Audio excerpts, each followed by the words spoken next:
नमस्कार, मैं सुनील चंद्रा एक बार फिर आपका एक्वाकल्चर गुरु नाम के चैनल में स्वागत करता हूं। बायोफ्लॉक सीरीज़ का सेकंड वीडियो लाने के पहले हम लोग ये एक्वाकल्चर जनरल सीरीज़ में एक पहला वीडियो लेकर आ रहे हैं, जिसमें हम लोग units and measurements in aquaculture के बारे में बताएंगे। हमारे यहाँ ट्रेनिंग्स होती हैं, उसमें तमाम लोग आते हैं। अभी एक साहब से पूछा गया कि आपका तालाब कितना बड़ा है, तो उन्होंने बताया कि वो 60 बाई 40 का है। जब उनसे ये पूछा गया कि उसकी यूनिट क्या है, 60 फुट बाई 40 फुट या मीटर या क्या है, तो वो उसके बारे में कोई माकूल जवाब दे नहीं पाए। तो हम लोग ने सोचा कि एक यूनिट और मेज़रमेंट्स के ऊपर भी एक वीडियो बना दिया जाए, ताकि उससे लोगों को समझने में आसानी हो। ये बहुत ही महत्वपूर्ण होता है कि आप अपने तालाब का सरफेस एरिया जानें, वॉल्यूम जानें, और दूसरी और तमाम चीज़ें हैं। उसमें परसेंटेज आता है, पीपीटी आता है, पीपीएम आता है। ये सब चीज़ें वाटर पैरामीटर्स को जानने के लिए, तमाम चीज़ों का कंसंट्रेशन जानने के लिए, दवाओं का इस्तेमाल करने के लिए, डिसइंफेक्टेंट्स का इस्तेमाल करने के लिए, तमाम चीज़ों के लिए ये सब जानना बहुत ज़रूरी है। इन सब की बेसिक जानकारी हो जाएगी तो आप एक्वाकल्चर को बहुत ही भली प्रकार से कर पाएंगे। तो शुरुआत करते हैं अपनी पहली स्लाइड से और सरफेस एरिया कैलकुलेशन के बारे में जानते हैं। Here we go to our first slide.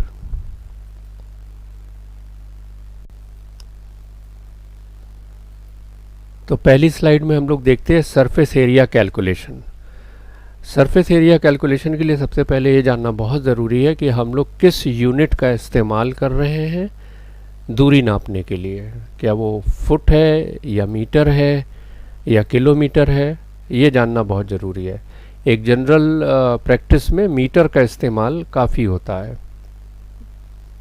तो अगर फुट को देखें तो 1 फुट बराबर 0.3048 मीटर होता है, जो कि मीटर के लिहाज से छोटी इकाई है। और किलोमीटर जो है वो 1000 मीटर हुआ, यानी 1000 मीटर बराबर 1 किलोमीटर। तो ये काफ़ी बड़ी इकाई हो गई। तो हम लोग यहाँ पर कैलकुलेशन के लिए मीटर का इस्तेमाल करते हैं और उसी से ही सरफेस एरिया निकालने के लिए इस्तेमाल करेंगे। अब एरिया किसी रेक्टेंगल का अगर निकालना होगा तो लंबाई गुणे चौड़ाई बराबर एरिया होता है। अब मान लीजिए ये एक डायमेंशन का एक रेक्टेंगल है जो कि स्क्वायर दिख रहा है। इसका लंबाई भी 1 मीटर है, चौड़ाई भी 1 मीटर है। अब इसका सरफेस एरिया निकालना है तो हम लोग 1 मीटर गुणे 1 मीटर करेंगे और सरफेस एरिया निकल आएगा, वो कहलाएगा 1 मीटर स्क्वायर।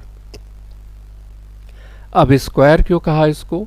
स्क्वायर इसलिए कहा कि यहाँ पर 2 बार मीटर का इस्तेमाल हुआ है, एक लंबाई में और एक चौड़ाई में, और दोनों का गुणा हुआ है, मल्टीप्लाई किया गया है। तो मल्टीप्लाई करने पर वो मीटर स्क्वायर हो गया। तो सरफेस एरिया का जो भी मात्रक होता है वो स्क्वायर में ही बोला जाता है। यहाँ पर मीटर का इस्तेमाल हुआ है, इसलिए वो मीटर स्क्वायर कहा जाएगा। तो मान लीजिए ये 2 इस तरह के हो गए तो ये 2 मीटर स्क्वायर हो गया, 3 4 स्क्वायर मीटर। यानी कि जिस तरह से ये बॉक्सेस बढ़ेंगे इससे सिमिलर, वैसे वैसे सरफेस एरिया उनका बढ़ता चला जाएगा। अब हम लोग एक बड़े डायमेंशन के रेक्टेंगल का ये सरफेस एरिया निकाल कर देखते हैं। जैसे मान लीजिए ये एक बड़ा रेक्टेंगल है, इसमें लंबाई 5.5 मीटर है और इसकी चौड़ाई 2 मीटर है। तो वही फॉर्मूला लगाया जाएगा तो इसका सरफेस एरिया आ जाएगा 11 मीटर स्क्वायर। देखिए, सरफेस एरिया जानना बहुत ज़रूरी है, क्योंकि वो आपको पता रहेगा तब आप जो है स्टॉकिंग डेंसिटी निर्धारित कर पाएंगे अपने तालाब की। यानी कि कितनी मछलियाँ पर यूनिट एरिया आप डाल रहे हैं ये पता होना चाहिए। इससे बहुत सी चीज़ें निर्धारित होती हैं जो आगे आपको बताया जाएगा। एरिया नापने की बड़ी इकाइयाँ भी हैं मीटर स्क्वायर के अलावा, जिसमें एकड़ आता है, हेक्टेयर आता है। 1 हेक्टेयर बराबर 2.4 एकड़्स और 1 एकड़ बराबर होता है 4046 मीटर स्क्वायर। आप इसको सुविधा के लिए 4000 मीटर स्क्वायर भी मान सकते हैं, जो थोड़ा सुविधाजनक रहता है कैलकुलेशन करने के लिए। अब हम लोग एक सर्कल का सरफेस एरिया निकाल के देखते हैं। इसका जो फॉर्मूला है वो है पाई आर स्क्वायर, जहाँ पर आर जो है वो रेडियस कहलाता है, यानी सेंटर से परिधि की तरफ की एक सीधी रेखा की दूरी को रेडियस बोलते हैं। और जो पाई है वो एक कांस्टेंट है, वो 22/7 होता है, यानी कि उसकी वैल्यू 3.14 होती है और इसका कोई मात्रक नहीं होता है। अब मान लीजिए इस वृत्त का जो रेडियस है वो 1 है, तो इसका डायमीटर इसका दुगना होगा, यानी केंद्र से जाने वाली एक रेखा जो परिधि के दोनों तरफ से छुए उसको हम लोग डायमीटर बोलते हैं। डायमीटर बटे 2 वो रेडियस होता है। अब इसका अगर हम कैलकुलेशन करें तो एरिया का कैलकुलेशन जो है 3.14 मल्टीप्लाइड बाई 1 इंटू 1, ये बराबर 3.14 मीटर स्क्वायर आया।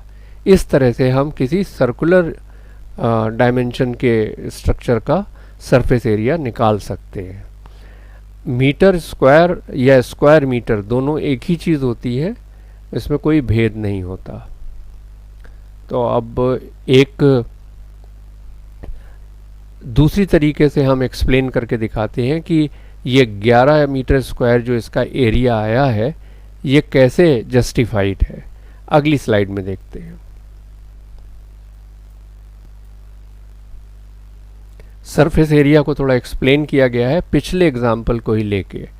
जैसे पिछले एग्जाम्पल में हमारे पास ये एक डायमेंशन का एक रेक्टेंगल था जिसकी लंबाई 5.5 मीटर थी और चौड़ाई 2 मीटर थी, तो इसका एरिया 11 मीटर स्क्वायर आया था। तो इसमें हम लोग छोटे छोटे स्क्वायर भर के देखते हैं कि ये 11 आता है कि नहीं आता है। इसमें मान लीजिए 1 मीटर बाई 1 मीटर का एक स्क्वायर हम लगाते हैं तो इसका सरफेस एरिया आएगा 1 मीटर स्क्वायर। अब इसके बगल में एक और लगा दिया जाए तो ये 2 मीटर स्क्वायर हो गया। इसी तरह से पूरे को भर देते हैं। तो आप देखिए आखिरी में कुछ जो स्क्वायर है वो बाहर निकल गए। कितना बाहर निकल गए ये अभी देखते हैं। अब इन्हें आप काउंट करना शुरू करिए। 1 2 3 4 5 6 7 8 9 10। तो 10 स्क्वायर जो हमको मिले वो 1 मीटर स्क्वायर के थे, तो इसलिए हमें 10 स्क्वायर मीटर का सरफेस एरिया इसके अंदर मिल गया जो लाल डायमेंशन में आप देख रहे हैं उसके अंदर। लेकिन हमारा कैलकुलेशन तो कहता है कि 11 मीटर स्क्वायर है। तो आप आगे देखिए कि इसमें 5.5 मीटर इसकी लेंथ थी, तो लास्ट में 0.5 मीटर जो है वो बचा हुआ है। तो 0.5 इंटू 1 मीटर बराबर हाफ। तो हाफ मीटर स्क्वायर यानी 0.5 मीटर स्क्वायर यहाँ और 0.5 मीटर स्क्वायर इधर बचे हुए हैं जो लाल डायमेंशन के अंदर है। इन दोनों को अगर हम जोड़ते हैं तो हमें 1 मीटर स्क्वायर और मिल जाता है। 10 हमारे पास पहले था, एक और मिल गया तो कितना हो गया 11 मीटर स्क्वायर, और यही फॉर्मूले से भी निकला है। तो इस तरह से भी हमने आपको एक्सप्लेन करने की कोशिश की कि जो आपका तालाब है उसकी जो ज़मीन है उसका सरफेस एरिया निकालना आपको आना चाहिए, और वो स्टॉकिंग डेंसिटी निर्धारित करने में बहुत इम्पॉर्टेंट है, और उससे ही आप number of fish per unit area गिन करके उसमें डाल सकते हैं। अब आप ज़मीन पर 1 मीटर बाई 1 मीटर का एक स्क्वायर खींचिए और वहाँ पर विजुअलाइज करने की कोशिश कीजिए कि वहाँ पर आप कितनी मछलियाँ रख सकते हैं, और वो भी तब जब आप हार्वेस्टिंग कर रहे हो। तो ऑन एन एवरेज ये माना जाता है कि ये जो सरफेस एरिया कैलकुलेशन है ये स्टॉकिंग डेंसिटी के लिए बहुत ही इम्पॉर्टेंट पैरामीटर है, इसलिए इसको जानना अति आवश्यक है। तो चलते हैं नेक्स्ट स्लाइड की ओर। इस स्लाइड में हम वॉल्यूम कैलकुलेशंस देखते हैं, और जैसे रेक्टेंगुलर तालाब है ये हमारा फार्म पर, इसका हम लोग कैसे वॉल्यूम निकालेंगे इसके बारे में थोड़ा जानते हैं। तो रेक्टेंगल का हम लोगों ने जैसे पिछला एग्जांपल लिया था तो उसमें हम लोगों ने लंबाई गुणे चौड़ाई से इसका एरिया निकाला था। पहले लंबाई 5.5 है और चौड़ाई जो है वो 2 मीटर है, तो ये 11 मीटर स्क्वायर आया था। अब अगर हमें वॉल्यूम निकालना है तो वॉल्यूम में हाइट का और इस्तेमाल आता है, यानी कि लंबाई गुणे चौड़ाई गुणे ऊंचाई। तो अगर इसकी लंबाई और चौड़ाई तो हमको पता है और ऊंचाई जो है 1.25 मीटर है, तो 1.25 मीटर से 11 को गुणा करेंगे तो 13.75 मीटर इस क्यूब जो है वो इसका वॉल्यूम आएगा। अब यहाँ पर क्यूब आ गया है। क्यूब क्यों आया? क्यूब इसलिए आया कि यहाँ पर जो है 3 बार जो है मीटर का गुणा हो गया, तो 3 बार मीटर का गुणा हुआ तो क्यूब हो गया। एरिया में 2 बार गुणा हुआ था तो वो स्क्वायर हुआ था, तो इसलिए यहाँ पर जो वॉल्यूम का मात्रक है वो क्यूब होता है, यानी कि इसे क्यूबिक मीटर कहेंगे या मीटर क्यूब कहेंगे, दोनों एक ही बात है। अब अगर किसी सर्कुलर टैंक का हम वॉल्यूम निकालेंगे तो कैसे निकालेंगे? ये हमारा बायोफ्लॉक का टैंक है, ये और भी हमारे बायोफ्लॉक के टैंक्स लगे हुए हैं, ये सर्कुलर है। तो सर्कुलर के लिए जो है वो एरिया जो है हम लोगों ने देखा ही है, पाई आर स्क्वायर होता है, और आर जो है वो रेडियस है, इसका रेडियस 1 मीटर था।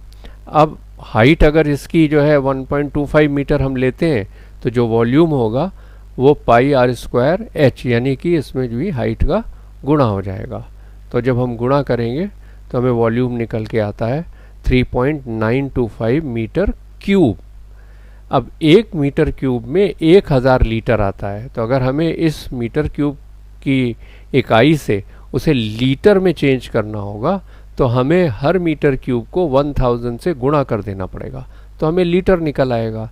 जैसे ये रेक्टेंगुलर का देखिए हमारा 13.75 मीटर क्यूब है, तो 13.75 मीटर क्यूब को हम 1000 से गुणा कर देंगे तो जितना आएगा उतने लीटर कैपेसिटी हो गई इसकी।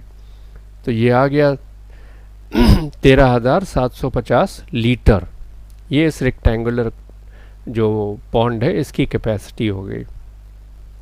इसी तरह से इसकी 3.925 मीटर क्यूब है, तो इसे 1000 से गुणा कर देंगे तो ये आ जाएगा आपका 3925 लीटर, वो इस सर्कुलर टैंक की कैपेसिटी हो गई। और जैसा हमने अभी आपको बताया कि चाहे मीटर क्यूब कहिए चाहे क्यूबिक मीटर कहिए, दोनों ही एक ही चीज़ है। तो ये कुछ वॉल्यूम के कैलकुलेशंस हैं। अब चलते हैं अगली स्लाइड की ओर।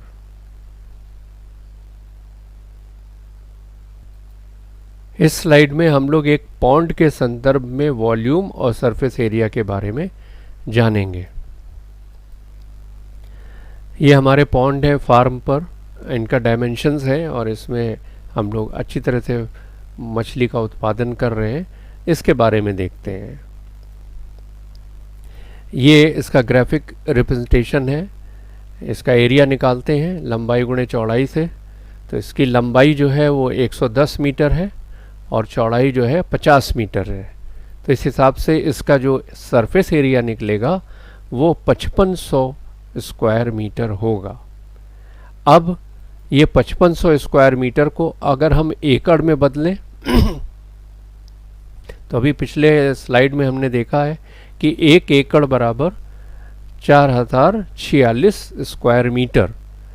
तो इस तरह से अगर हम इसको एकड़ में बदलेंगे तो ये 5500 जो स्क्वायर मीटर को हम 4046 से डिवाइड कर देंगे तो ये आएगा 1.396 स्क्वायर मीटर, या इसको हम सार्थक अंक लेकर के 1.4 एकड़ भी बोल सकते हैं। अब अगर हमको इसको हेक्टेयर में चेंज करना है तो हमें पता है कि 1 हेक्टेयर बराबर 2.47 एकड़्स होता है, तो उस हिसाब से फिर हम ये 1.4 एकड़ हमारे पास तालाब का सरफेस एरिया है, इसको हम 2.47 से डिवाइड कर देंगे तो ये आ जाएगा 0.5668 हेक्टेयर। इसमें फिर हम सार्थक अंक ले लेंगे तो ये 0.57 हेक्टेयर हो जाएगा। तो अब 0.57 हेक्टेयर, 1.4 एकड़ और 5500 स्क्वायर मीटर, ये तीनों चीज़ें एक ही हैं। ये अलग अलग मात्रक में अलग अलग आपको रीडिंग्स आ रही हैं, मगर हकीकत में ये तीनों बराबर हैं, एक ही हैं। इसी तरह हम लोग वॉल्यूम देखते हैं। तो वॉल्यूम के लिए अगर मान लीजिए हमने 1.25 मीटर तक पानी भर रखा है तो जो वॉल्यूम हमारा आएगा वो 110 गुणे 50 गुणे 1.25, तो ये आ गया आपका 6875 मीटर क्यूब, यानी कि 6875 6875 क्यूबिक मीटर आ गया। अब हमको पता है कि जो 1 मीटर क्यूब होता है उसमें 1000 लीटर जो है वो होता है। तो हम अगर इसको 1000 से गुणा कर देंगे तो हमारे पास 68,75,000 लीटर पानी का रीडिंग आ जाती है। तो यानी कि इस तालाब में 68,75,000 लीटर पानी भरा हुआ है, अगर जो पानी की हाइट 1.25 मीटर तक है। यही अगर कम होगी, 1 मीटर होगी, तो पानी कम हो जाएगा। तो ये चीज़ें जो है जानना बहुत आवश्यक है कि भले ही तालाब की हाइट आपकी जितनी भी हो, उससे फ़र्क नहीं पड़ता, आपके तालाब में किस हाइट तक पानी भरा हुआ है, उसी से आपके तालाब के वॉल्यूम और उसमें कितना पानी आएगा ये निर्भर करेगा। अब समय है क्वेश्चंस का। तो 2 क्वेश्चंस हैं यहाँ पर। पहला है, how much water will be stored in a circular tank with 5 meter diameter and 1.5 meter height? And second question is, calculate surface area of a rectangular pond with 22 meter length and 10 meter breadth. तो आप जो है इसको solve करिए और comment box में इसका answer दीजिए ताकि हमें भी थोड़ा प्रोत्साहन मिले। परसेंट, पीपीटी और पीपीएम, इन तीनों के बारे में हम लोग एक और वीडियो बना रहे हैं जो बहुत जल्दी ही पोस्ट करेंगे। तो मिलते हैं नेक्स्ट वीडियो में।